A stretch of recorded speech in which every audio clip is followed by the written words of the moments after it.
all I wanted was to find my own scene, my own world, my own inner peace or inner turmoil, but I wanted it to be mine. This is Recording Artists, a podcast from the Getty dedicated to exploring art and artists through the archives of the Getty Research Institute. I'm your host, Helen Molesworth.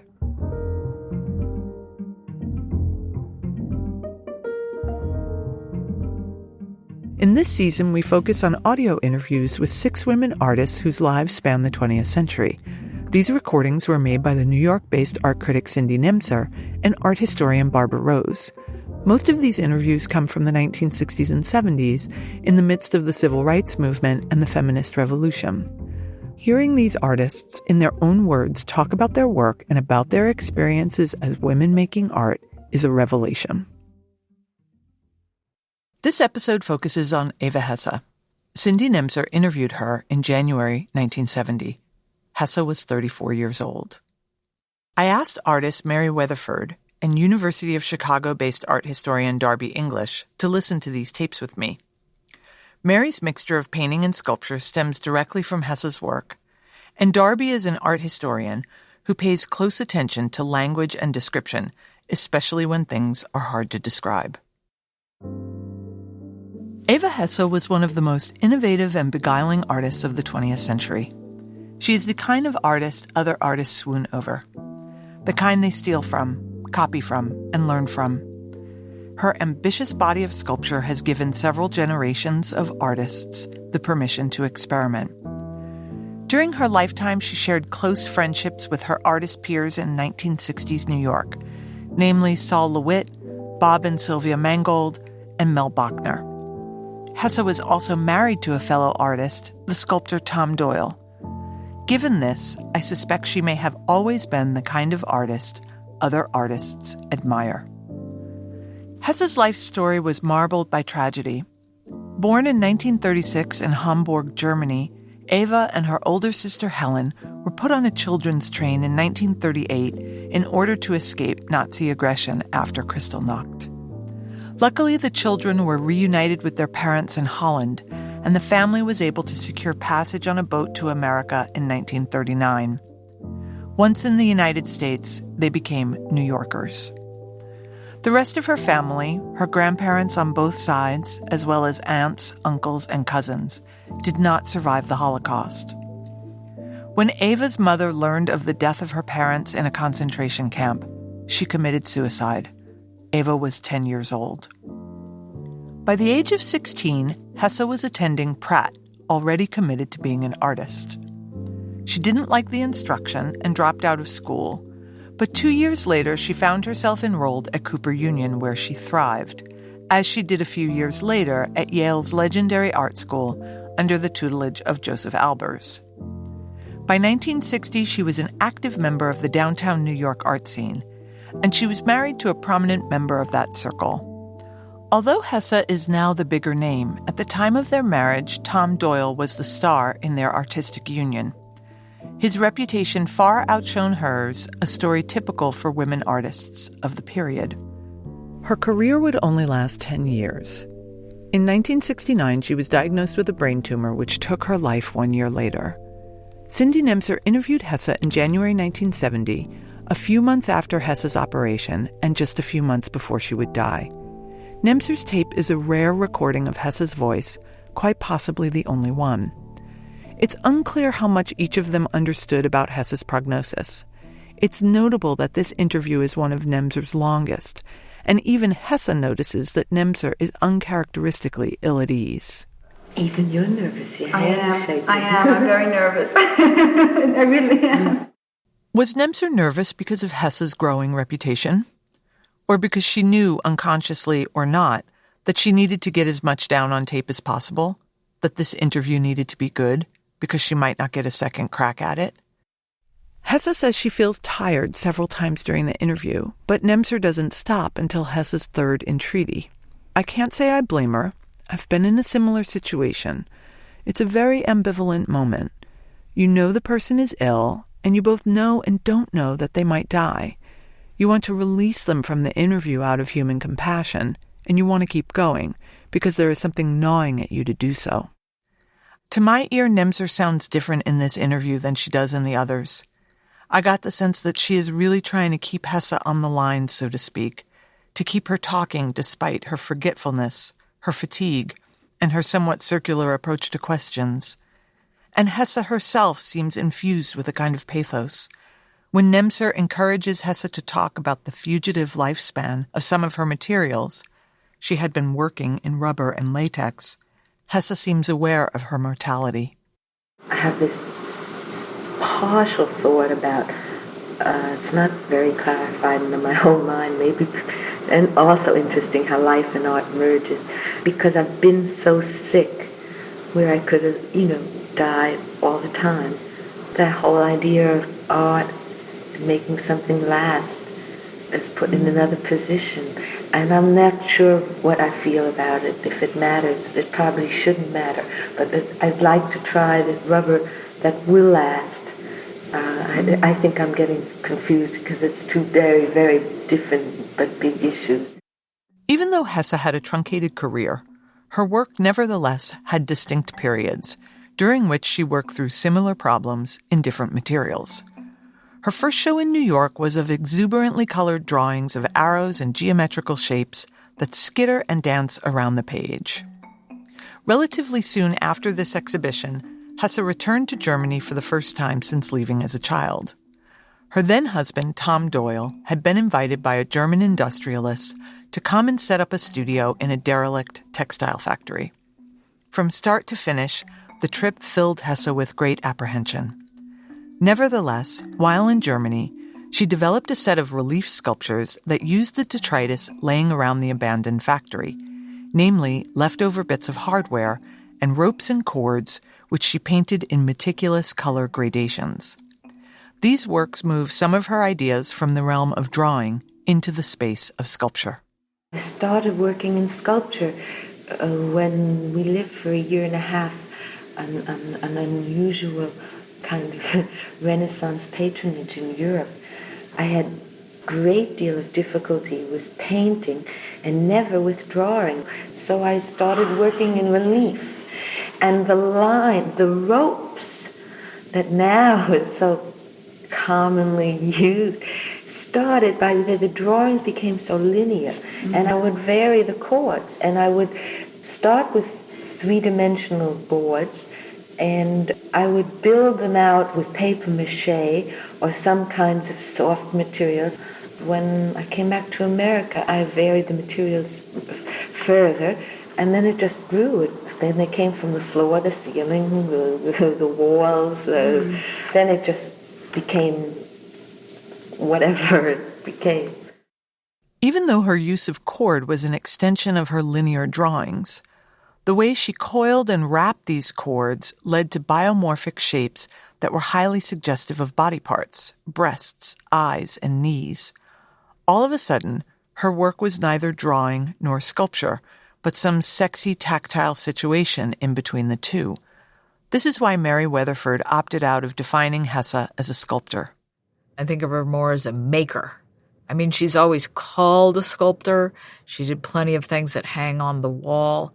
And so when you call Hesse a maker, what does that mean to you? What does the word maker do that gets you out of this conundrum of is she a sculptor or is she a drawer or is she a painter? I think Hesse is creating a situation in which I can feel. So the work is there. I could touch it with my hands. Sometimes it's a box with tubes in it that looks like an inside-out sea anemone, sort of. Sometimes it's some fiberglass things that hang on the wall in a serial manner that are each slightly different.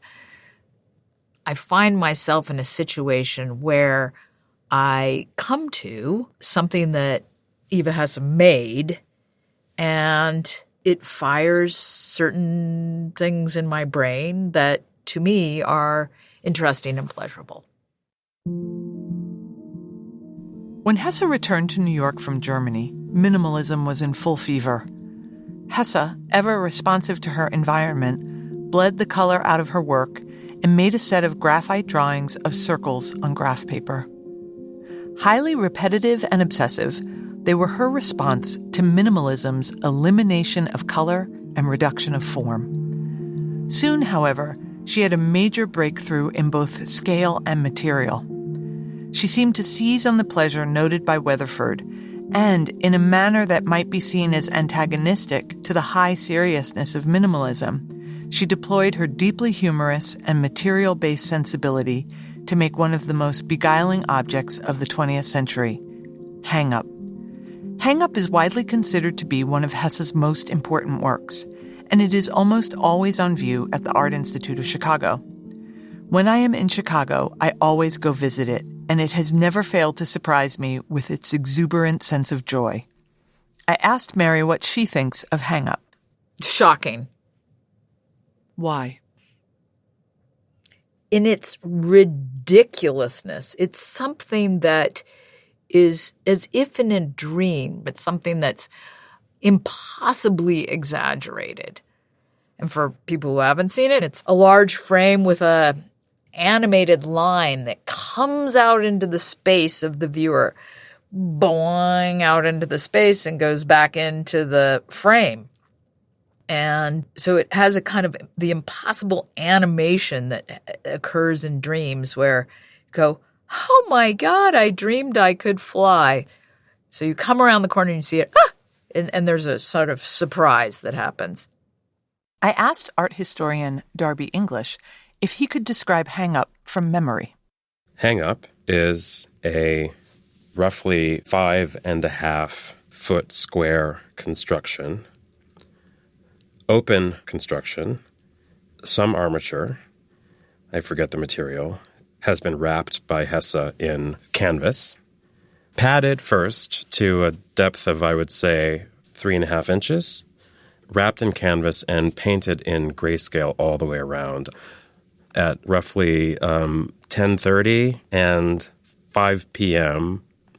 Are two holes into which a large wire, most of a loop, have been inserted. It too is painted, a gray or several grays from the same gradient that wraps what is basically an open stretcher bar. And the wall is visible through the open form. And so you're looking at a sculptural painting and a painted sculpture and a wall and a very peculiar and delicate moment of contact between what hangs on the wall and the floor on which you stand. What Darby is describing is a large frame that encloses an empty patch of wall, and a large loop that interrupts the space of the viewer, both wrapped and bound, painted in gray. The piece is both conceptually serious and spatially hilarious. I asked Darby what kind of story he thought Hesse was trying to tell. It is a color story, it is a shape story, it is a format story, it is a medium story, it is a wall story, thereby it is an institution story. It is a phenomenological story because we share the floor with hang-up. And the work thereby takes part in the space that we claim. And it is utterly formless. What do you mean? Actually, I mean that it's imageless. I mean that it's an incredibly precise system of art gestures which present no image at all.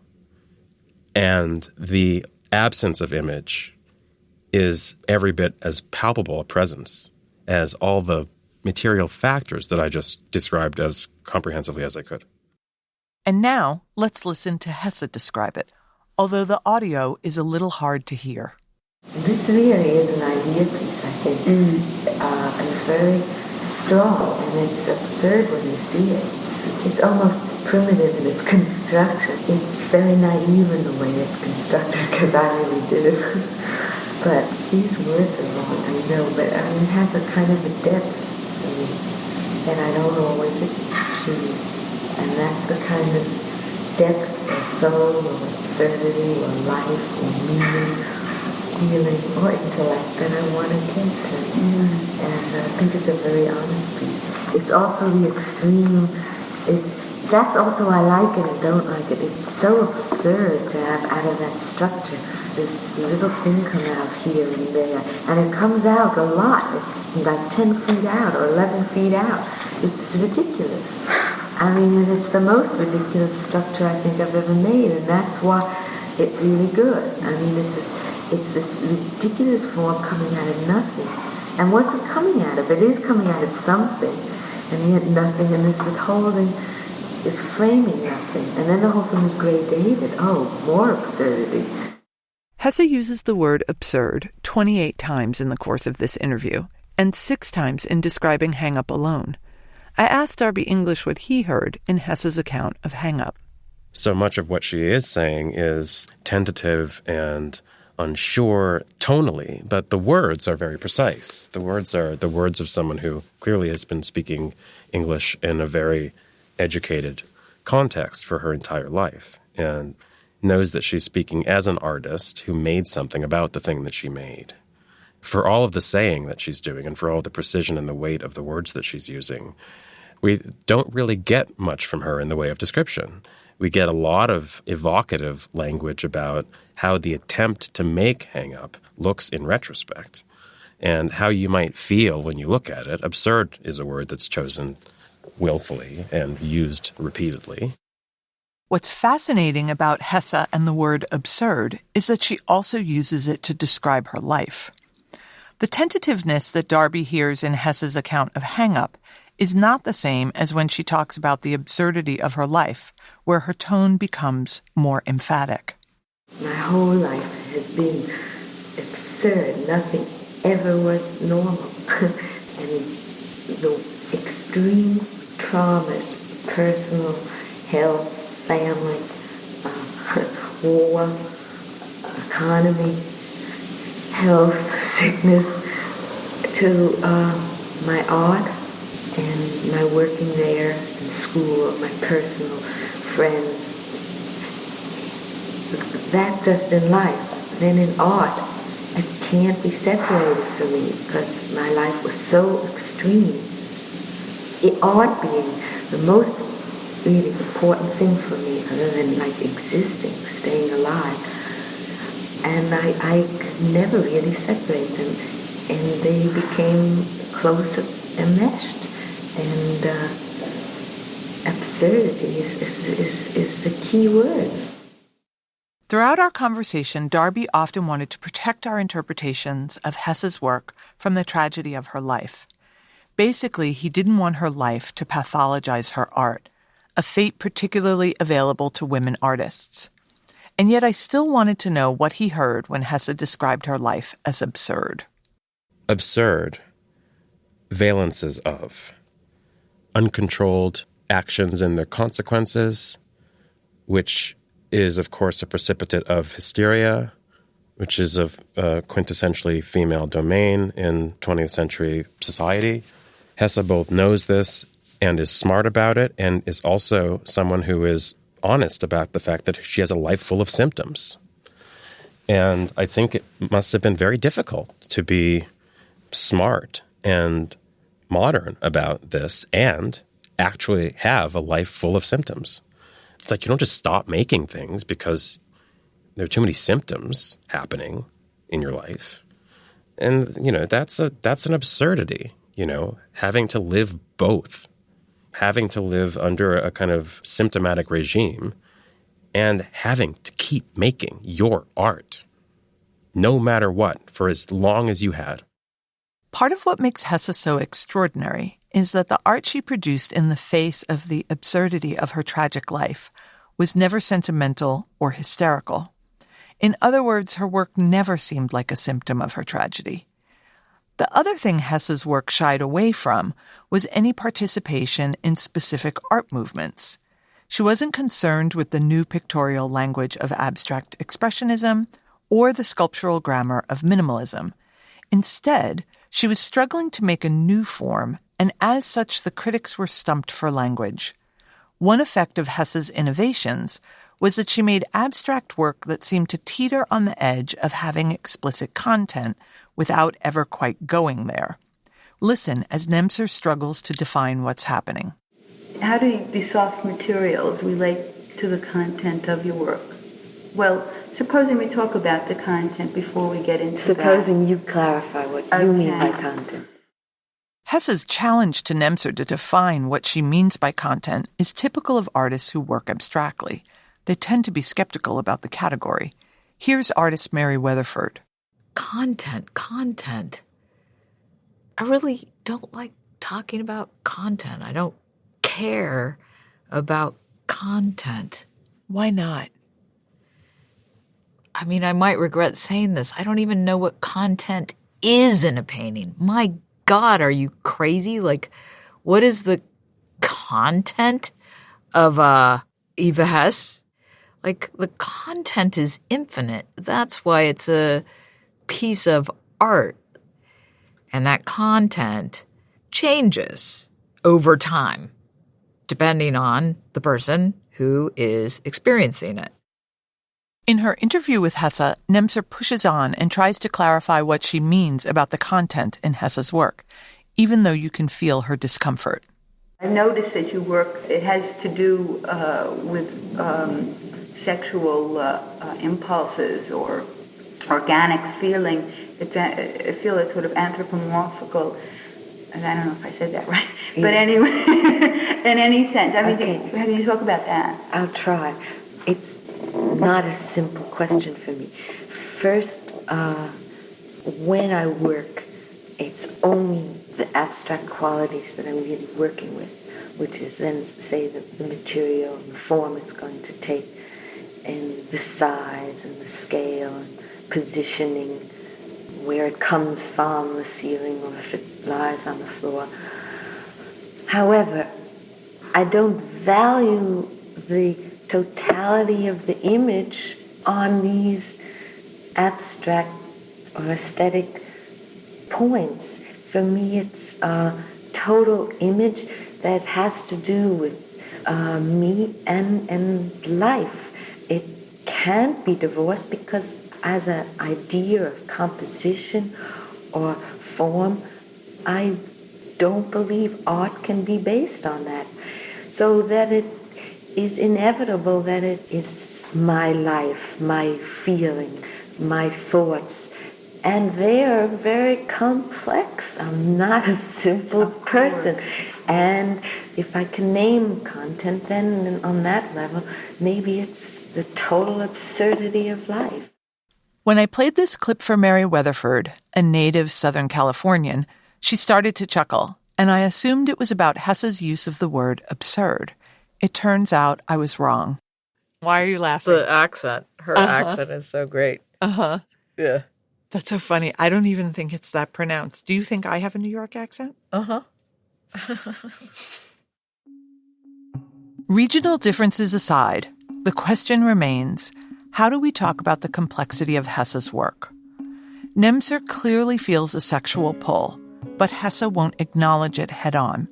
Instead, she insists upon the work's complexity, and in doing so falls back on her word of choice, stating that the content of her work is, quote, the total absurdity of life. This passage made me wonder if, for Hesse, the body itself, with its needs for food, tenderness, and sex, is also complex and absurd.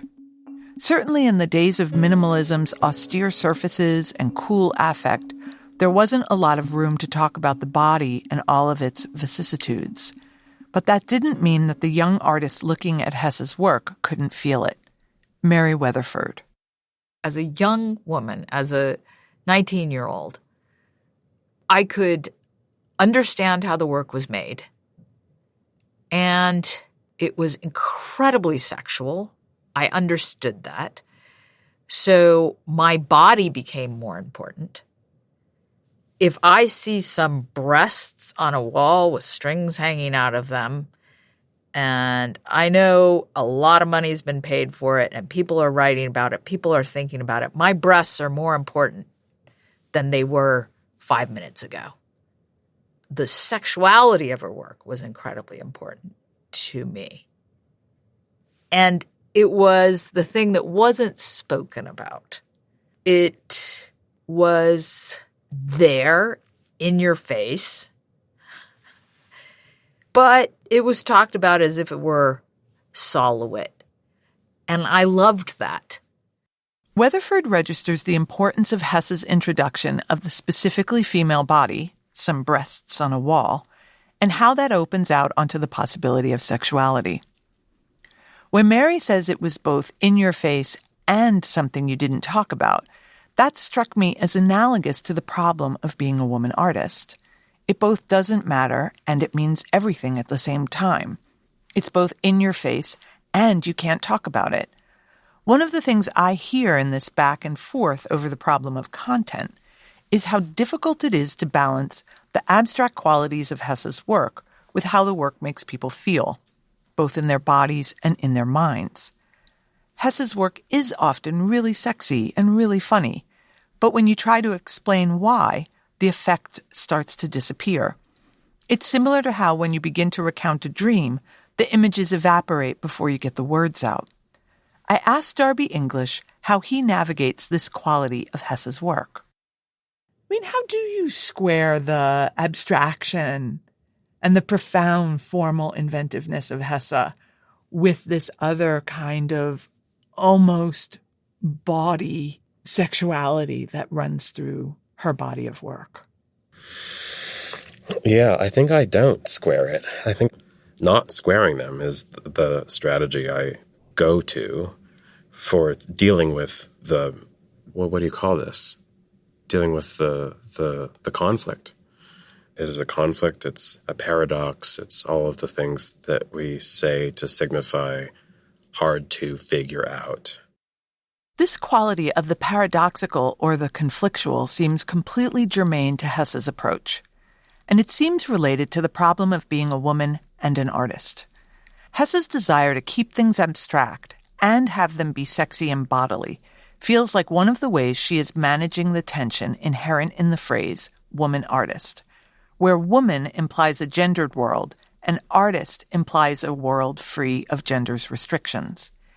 Even in her most abstract works, like her circle drawings, Hesse is playing with these fundamental contradictions. Listen as she struggles to talk about what her work is doing or what it might mean, if it's abstract or not, if it relates to gender or not, if it's about art or life or both. I think the circle was very abstract. I could make up stories of what the circle means to man, but I don't know if it was that conscious. I think it was a form, a vehicle. I don't think I had a sexual, or anthropomorphic or geometric, or it wasn't a breast and it wasn't a circle representing life and eternity, and maybe on an unconscious level, but that's so opposed to say it was an abstract, life symbol, or it was a geometric. And there you have the two in opposition. I was always aware that I would take order versus chaos, stringy versus mass, huge versus small, and I would try to find the most absurd opposites or extreme opposites. And I was always aware of their absurdity and also their contradiction formally, and that was always more interesting than making something average, normal, right size, right proportion. Hesse's description of her own work hums with the force of opposition. And part of how Hesse's work embodied this sense of opposition was through how handmade it was. At a time when much art had a sleek, hard-edged surface that masked the labor that made it, Hesse offered intensely handmade things. Mary Weatherford talked about how important this was for her as a young art student. I copied her work or made my versions of her work for 4 years at school. Not exactly copying it, but wrapping things, dipping things, constructing things, sawing things, drilling things, hammering things, collecting twigs, cutting them into the same length, putting them in boxes. That this was all I did for 4 years.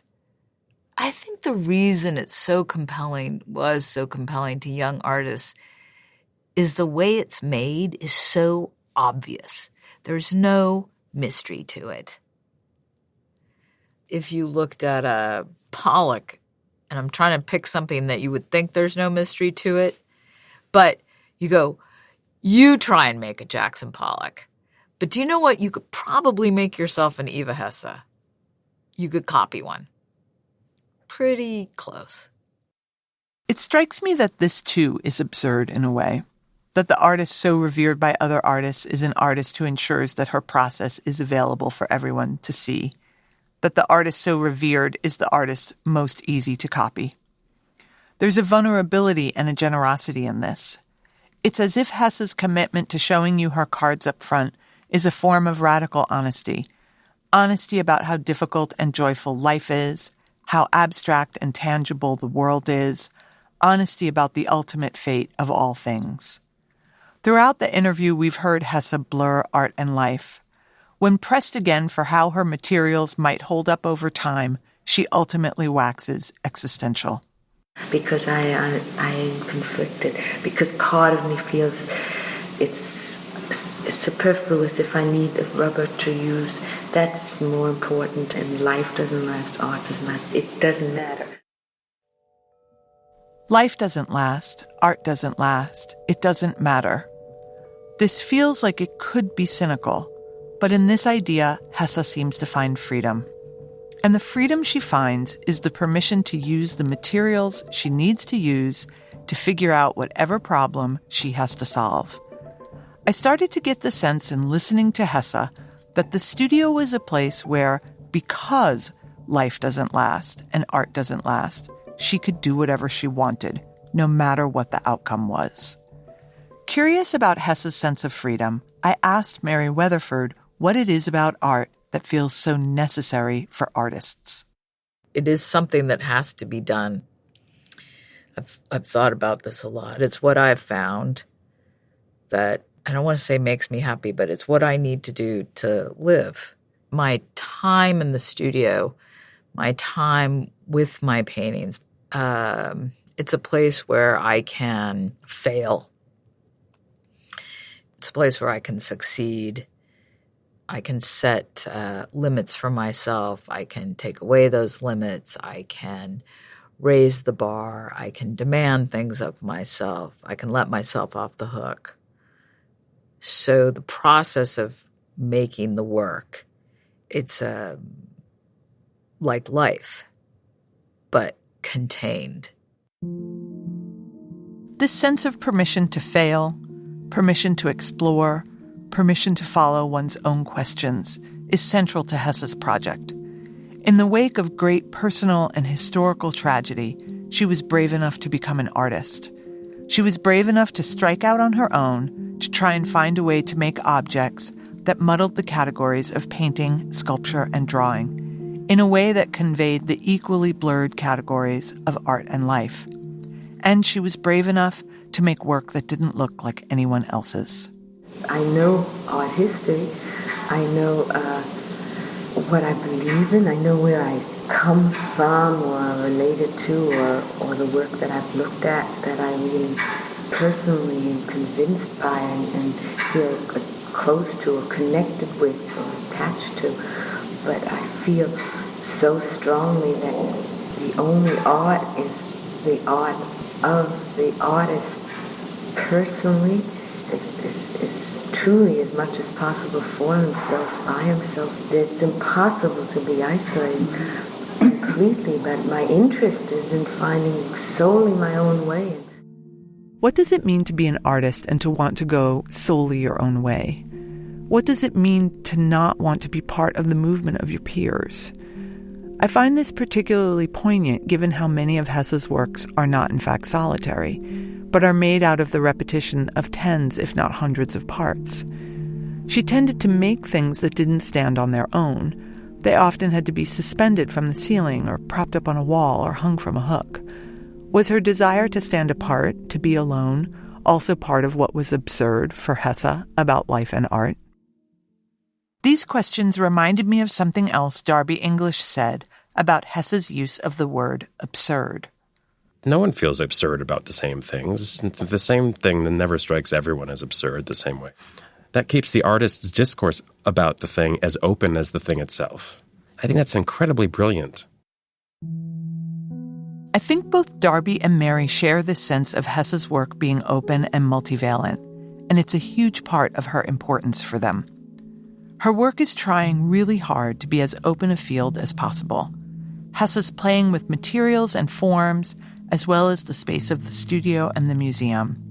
She's courting the ridiculous and the sexy, as well as the fragile and the bound. She was trying to make work that communicated her incredibly complex history and her everyday reality. She was trying to be one of the hardest things it is to be, an individual. All I wanted was to find my own scene, my own world, my own inner peace or inner turmoil, but I wanted it to be mine. In keeping with Hesse's fierce desire for independence, I'd like to close with her response to Cindy Nemser's questionnaire about the role of gender in art. Thursday, January 27th. Dear Cindy, the way to beat discrimination in art is by art. Excellence has no sex. Eva. For episode transcripts, images, and additional resources, visit our website at getty.edu/recordingartists. This season was produced by Zoe Goldman with audio production by Gideon Brower. Our theme music comes from Bryn Bliska. Mixing and additional music and sound design by Mike Dodge Weiskopf. Special thanks to Hauser and Wirth.